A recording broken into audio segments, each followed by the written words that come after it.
Hi, this is Heather Picken, host of the Fearless and Fabulous Female Masterclass. You're going to learn in 90 days or less how to take your business to the next level. You want to go to the next level, you've got to align your mind to your vision and you got to take action. So I want you to take notes, and I also want you to consider to upgrade to the Fearless and Fabulous bundle. What that is experts paid products given to you for only $97. This is important because it's supporting a cause called She Should Run. And that is about getting 250,000 women running for office by 2030. I want you to be a fearless woman. Stand in your power and know what you stand for. I hope you enjoy this masterclass. Well, hello, everyone, and welcome to another interview on the Fearless and Fabulous Female Entrepreneur Summit. I am so inspired with my next guest, Isabel Hundt. So I'm going to tell you a little bit about her. We're going to jump right into it. She is a successful public speaker, certified transformational coach, working with Impasse and Empath warriors, emotions clearing practitioner, and published author of the book Faith-Driven Success. Her expertise revolves around navigating your emotional world, the effect of trapped emotions, the essential role of empath/empath warriors, the power of intuition, and the importance of trust and perseverance in today's society. And it's so true. Isabel has been featured on TV shows, radio, and well-known podcasts like EO Fire, She Did It Her Way, and Elevating Beyond. So Isabel, thank you so much for being my fearless and fabulous female entrepreneur guest expert today. Thank you so much for having me. I'm super excited. Yeah, now I like this topic because it's a little bit different with some of the female experts that I've been interviewing, and it's talking about creating your business from the inside out, which I absolutely love and I'm totally aligned with. So We're going to jump right into that. You do a lot of work with intuition. And I know in the world that we live today, it's getting so fast with social media. I mean, all of these different marketing strategies. So let's talk about breaking through some of those traditional business stereotypes and strategies, and how we can really use our intuition as a guide to connect with our vision. Yeah. Let's go back a little bit. When I started out as an entrepreneur, which was 6-7 years ago, I had no idea about entrepreneurship. I just moved to the US from Germany, and I just knew I was called to do something bigger. I didn't feel comfortable in a work environment, so I knew I wanted to do something on my own. I had no idea what to do. And so I literally just followed everyone who is really successful, everyone I perceived as like those influencers, those gurus, and I bought into all those programs, and I followed everyone, and I hired coaches, and it just got so overwhelming that at some point I was just like, there was so much noise in my head, and you just have those blinds suddenly. You're like, okay, maybe I'm not supposed to do this. Maybe entrepreneurship is not for me. I can't. I don't know. I don't know how entrepreneurship works in the US. Maybe I'm just too dumb. Like, you have all those stories going on in your head. And then I just had to step back. And at that point, I already spent like over $50,000, and I hadn't even really started my business yet. So my husband wasn't quite happy about that. He was like, well, that's an expensive hobby. I was like, I have no idea what I'm doing. I think I'll just give up on this and I find a job. And he's like, no, you came here for a reason, and you have to push through this and you figure it out. Just sit back for a little bit. So I went through coaching training actually before that. And so I went back to my coach, to my mentor coach, like, hey, I need to work with you. I'm totally stuck on the entrepreneur stuff. And so we did, and we unraveled a couple things that had me stuck. And one of them was identity crisis. I didn't know who I was and what I was supposed to do, and didn't feel German, didn't feel American. It was just all too much to worry about. And at some point he got to that point where he said, Isabel, what is your intuition telling you? And I always knew that I had a heightened sense of intuition, that I have special gifts around that, but I couldn't really name what that was and why and how. And so we worked through that, and he's like, what works for you? That was the biggest question for me that totally turned things around. What works for you? What is in alignment with your calling, with your purpose, with your soul? And don't listen to everyone else. So even when I read all those books, we have overstimulation of information. And so now, even now, like every time I want to buy into something, or if I think I should be doing that, I meditate on it before. It's like, okay, lead me. I love that. I love your story, and I can Yeah. definitely identify with it because I went through the exact same thing myself.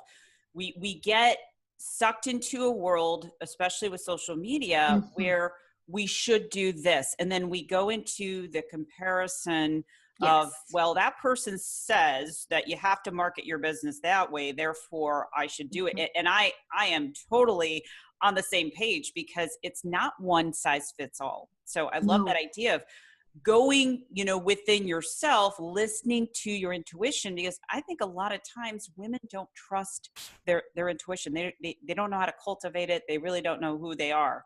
Yes. Do you agree? Absolutely agree. Absolutely agree. And that made the biggest difference for me. So now every time I want to read a book, or everyone is reading this book and I feel like I need to read it too, I'm just, is that in alignment with me? Do I need to read it? But here's a really cool tool that people can use. If you know about muscle testing, you know that everything is energy, right? That your muscles respond to what is in alignment with who you are and what not. It's communicating with your subconscious mind. So if you have to make a decision in the here and now, it's not about telling the future or anything, but really here in the now, and you ask a yes or no question like, is this really in alignment with who I am right now that I need to read this book?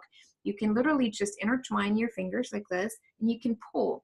If it's a yes, usually your muscles stay strong, like you can't rip them apart. And if it's no, it goes through. It's a really great tool to practice your intuition. I love that. So let's go through that. So let's just say you'd probably have to ask a question to see if it works. Like, I am a dog. I'm not a dog. See, the problem I have with those, and most of my clients do, like, well, it's obvious, so of course my muscles stay strong. They're like, just continue. The thing is, it just is a tool. It's something that helps you. Eventually you won't need it anymore, because you just can listen in, you can tune in, and like it feels right or it doesn't feel right, or maybe not right now. It's like I just recently signed up for a speaker course with Lisa Nichols, and I'm like, I really love her. I want to learn more from her. She's just great. But I know that she usually charges like $50,000. And so I listened to that masterclass, and that's cool, but I don't really feel like spending $50,000. So maybe if it's $200-300, I'll do it. Not that I didn't have the money, but I just didn't want to. And then she got to the end. He's like, well, it's $299. It's like, oh, dang it. I just brought it on myself. Now I have to sign up for it. But it's like, I knew it. Like it wasn't hard for me. It just felt right. Or last year I hired a speaking coach. She helped me write some of my speeches, or rewrote them pretty much. And it was $3,000-4,000 within 3 months. And I'm like, okay, that's a lot of money. I could use it for something else. But there was this inner yes. And I knew this is all going to work out. And within just a few weeks, I had exactly the clients that I needed to pay for her. And it just keeps going like that. If you really listen, you see how things are coming together, and you don't sweat over all the little things. You don't feel like you have to keep up. You know what you're saying is so true. And, making those powerful decisions. And I'm all about setting goals in 30, 60, or 90 days. So let's just say, maybe you're wanting to write a book, or you've got a goal that you're putting a deadline to, but you're not really sure, is this the goal that I should set? What you're saying is that you can go in and use that as a tool, with your fingers, use your intuition for things that you'd want to do, writing a book, going to the next level of your business, hiring that business coach. I think those are, we all need tools that we can make decisions, and therefore, being able to obviously trust our intuition. Real quick story. So before I wrote my last book, I had this intuitive nudge to write this book about empowering women before the Me Too movement. And it was really interesting because as I'm building my PR, I got all of these people that are wanting to talk to me because of that book. And I'm like, I have to do it. And I had other people around me saying, oh no, don't write that kind of book. I'm like, you don't understand. I have something that is so in alignment with who I am. I've got to do it. So I love this conversation. I love this conversation about trusting your intuition, giving us those tools. What about one of the things, so you're working with Impasse, people that, they know they want to put their work out there. How can we use our intuition or really go to the next level to serve the masses? Because that to me is the biggest thing about empowering people on this planet. Yeah.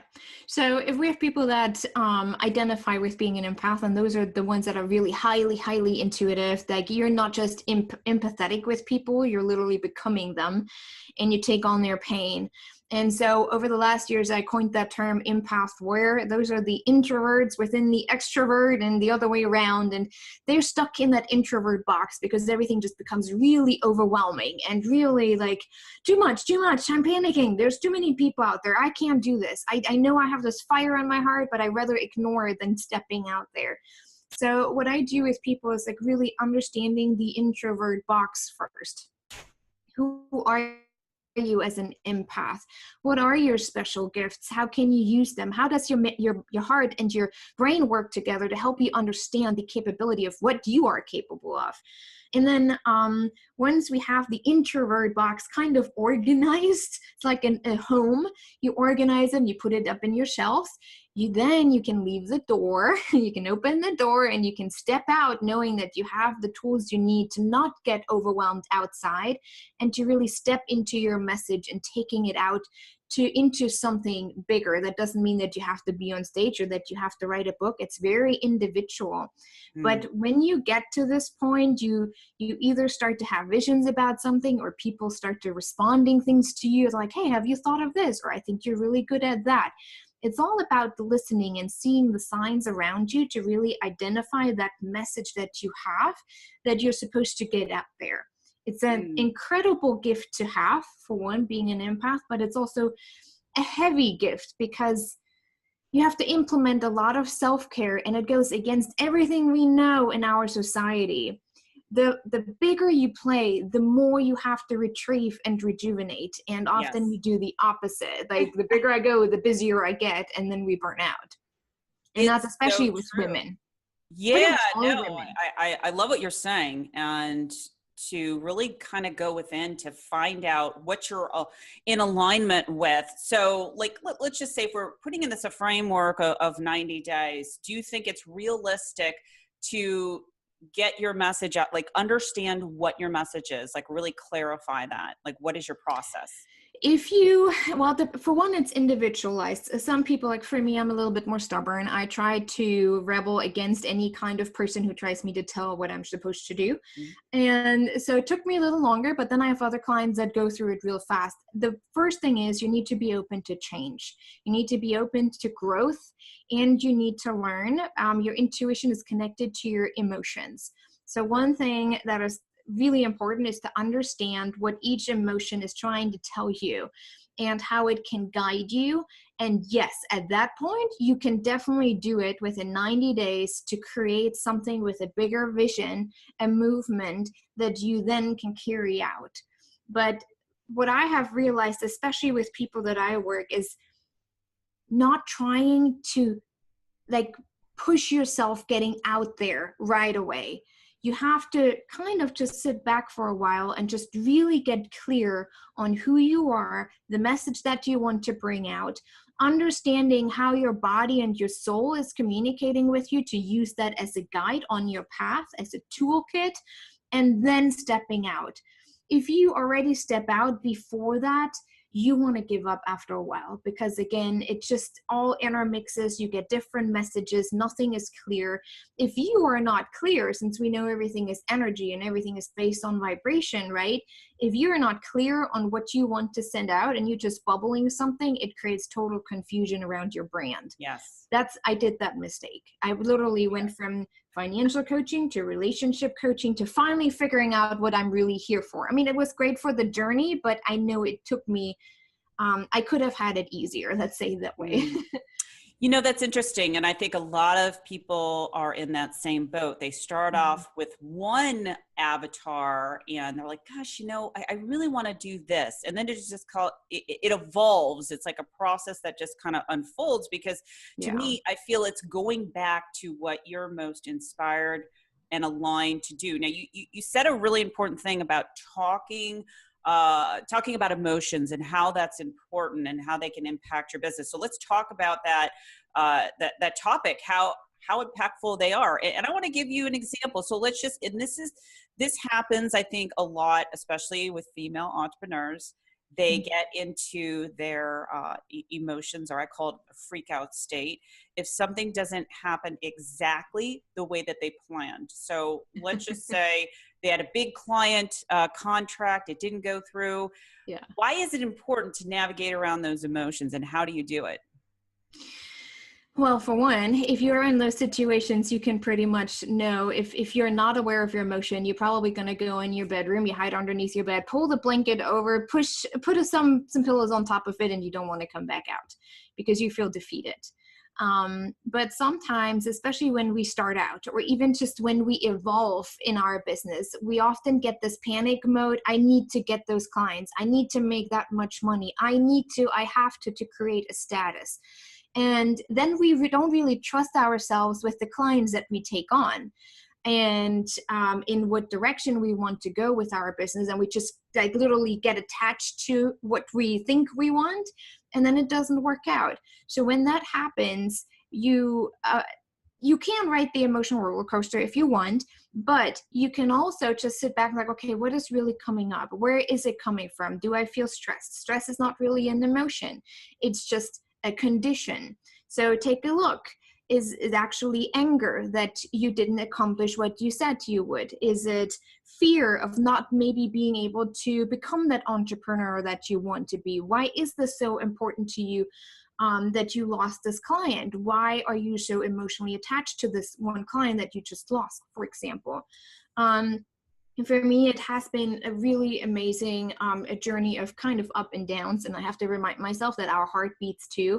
And so that's how life sometimes works too, where I lost clients. And if I were really honest, I was attached to the money that came with those clients and not really trusting and knowing this is the perfect client for me. And of course, then I got sad, and then I got afraid of hiring new clients, and you get in that spiral down really quickly. But when I just evaluated and sat back, it was all about trust.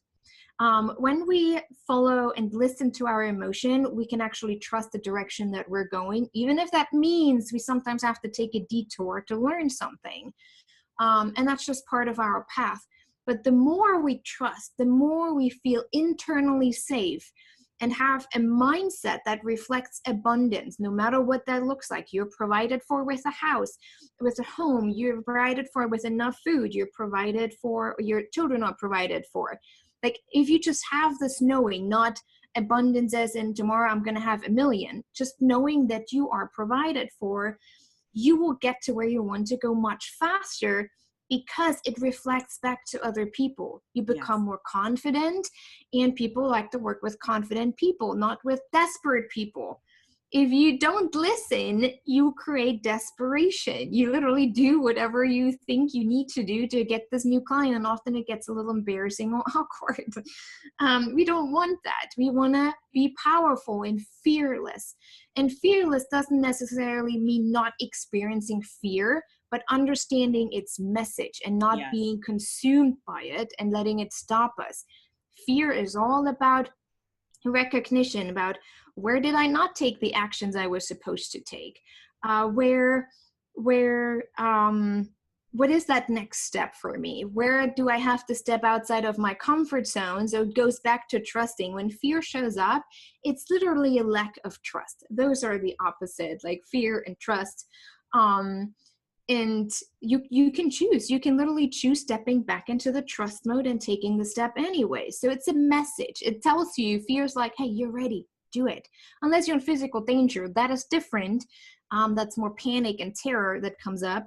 But being able to discern that and to just listen in and take some time to distinguish what I feel helps you to get where you want to go so much faster.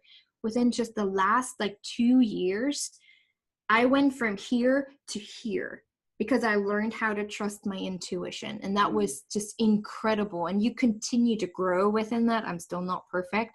I still work with my own coaches on that, because sometimes it just gets overwhelming too. But I'm so much better in saying, okay, this is what I need. I am trusting that if I take care of my needs, everything else will still continue to work out. And that's where emotions come in and really can help us. I said it a couple of times. I just created a new program called the Empowered Warrior. Goodness, that was gone. The Empowered Warrior, a simple guide to successfully navigating your emotional world. And I didn't want to do it because 5 years ago, I created a program that totally sucked. The program itself didn't suck, but nobody signed up. So I literally lost like close to $20,000 just creating the program. And it was stuck inside of me. Like the emotion around that, I never worked through that. I'm a failure. I can't do that. So 5 years later, I was called to create that new program. And I knew I still had to work through the grief and the sadness of letting go of that old to be able to create new. So I created trapped emotions from those past events that kept me from moving forward. But just knowing this, like, oh, there's grief coming up. Actually, it's not just not wanting to do it. There's grief around it and sadness. So where is it related to? And so I worked through it. And then within just 2 weeks, I was able to create that new program. People love it. And it's like, if I wouldn't have known how my emotions guide me, I would have let that help me back, and I would have not created the program. You know, it's so true that it's a powerful message for other female entrepreneurs out there. It is counterintuitive. It might be perceived as counterintuitive to really let go and trust that just because something doesn't work out doesn't mean that's the end of your business, that you need to let go. I always tell people to kind of shift and look at how that's a benefit, so that they're allowing themselves to let go and move on to the next level. And to me, it's that woman who pursues her path that is relentless, that she'll do whatever it takes. And those are the people that are successful. It's the ones that beat themselves up and, oh, how come that didn't work? And so I appreciate your story, because it's the stories and how we learn and grow and say, wow, she went through that. I spent $20,000 or $50,000 or $100,000. It hurts. And I'm going to keep going no matter what. So I really, really love what you're sharing with women, because they're going through it right now. I'm sure they're watching right now. Oh yeah. And they're questioning, should I really be doing that? I know for me personally, that has happened in the beginning of my business. Actually, many times in my business where I'd question myself, I couldn't get out of my own way. And that is the value of investing in a mentor or in a program with someone that can really help you around those emotions. Because like you said, if they get trapped, then you're going to take that with you, and you're not going to realize the gifts that you're here to do. You're here to do something extraordinary on planet Earth. So I love what you're talking about with the business and emotions. And before we wrap this up, I know you have a free gift for all of our fabulous female watchers and listeners. So where can they learn? What is it, and where can they learn more about it? It's called the Emotions Guide to Success. And it's pretty much just like a short guide that you can read through to get an understanding. Okay, hey, this is actually what emotions are about. This is where they're coming from. And then there's some examples on how you can use it. I think it's a really great start, especially someone who feels like they're riding their emotional roller coaster all day long, to just get a bit of a different perspective. Like, okay, there's actually nothing wrong with me. I'm okay. I just need to be a little bit still and pull myself back a little bit and trust more. So yeah, it's called the Emotions Guide to Success, and you can find it on my website, faithdrivensuccess.com/opt-in. I'm sure and we have that link below the video, so you don't have to remember that wherever you're listening or watching this. So please go to the show notes or below this video. So thank you so much, Isabel. This has been very powerful. And I just want to close it out with, take with take what Isabel was talking about today and apply it. Are you trusting your intuition? Allow yourself to let go in that space, no matter where you're at in your journey. If you're just trying to connect with yourself a little bit deeper, find your message, refine it, allow your intuition and your emotions to be your guide. So thank you so much, Isabel, for being my guest today. Thank you for having me. It was fun. And I just want to close this out today and let everyone know you can be fearless and fabulous in your business. You've got to embrace the pain and pursuit of doing something that is most aligned and inspired with you. So until next time, this is Heather Picken. Take care, everyone. Bye-bye. So I hope you enjoyed this masterclass. Now, my question for you is, what are you going to do in the next 90 days? I want you to take action that is aligned with your ambitious goal. You know, when I work with clients, I actually show them how to change the neuroplasticity of their brain. And part of the process is really understanding, you know, what goal, what action that I want to take is actually in alignment with my vision and mission and purpose. So you want to make sure that you have that. My other ask is to consider doing the Fearless and Fabulous Female Bundle. That is an upgrade, and it's $97. It runs throughout the summit. The reason why that's important is, number one, it's going to accelerate the rate in which you start attracting your success with some of the strategies that these experts are offering you. Number two, it's actually going to support a cause called She Should Run. As I mentioned earlier, it's about getting 250,000 women running for office by 2030. As women, we are so powerful, and I believe we're really living in an interesting time that we can change the world with our work. So again, I hope you consider the Fearless and Fabulous Bundle, and I want you to take action, okay? I'm going to be checking up on you.